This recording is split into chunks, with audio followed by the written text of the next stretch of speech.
Sumqayıt şəhərinin tanınmış təhsil müəssisələrindən biri olan İsmət Qayıbov adına bir nömrəli tam orta məktəbdə son zəng mərasimi böyük təntənə ilə keçirilib. Məktəbin heyəti bu əlamətdar gün münasibətilə xüsusi olaraq bəzədilib. Müəllimlər, valideynlər və şagirdlər bir araya gələrək məzunların həyatında mühüm mərhələ olan bu günü birlikdə qeyd ediblər. Tədbir boyu məktəb həyatının müxtəlif məqamlarını əks etdirən çıxışlar hazırlanan kompozisiyalar və maraqlı proqram iştirakçılarda xoş təəssürat yaradıb. Məzunlar uzun illər ərzində təhsil aldıqları məktəblə vidalaşarkən həm sevinc, həm də kövrək duyğular yaşayıblar. Onların simasında gələcəyin həkimlərini, müəllimlərini, mühəndislərini və ölkənin inkişafına töhfə verəcək gənclərini görmək mümkün olub. Məktəbin uğurlarından danışarkən direktor Kəmalə Hüseynovanın fəaliyyətini xüsusi qeyd etmək lazımdır.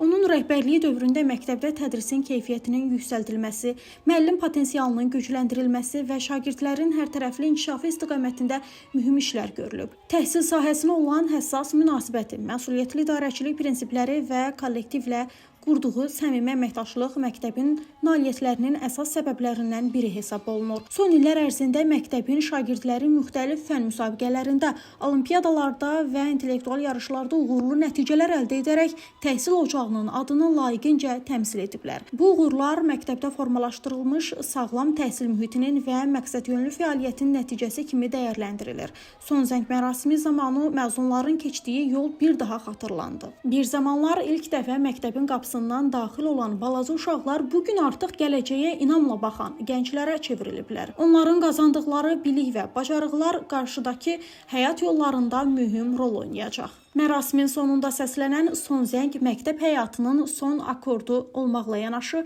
yeni başlanğıcların müjdəçisi kimi qəbul edildi.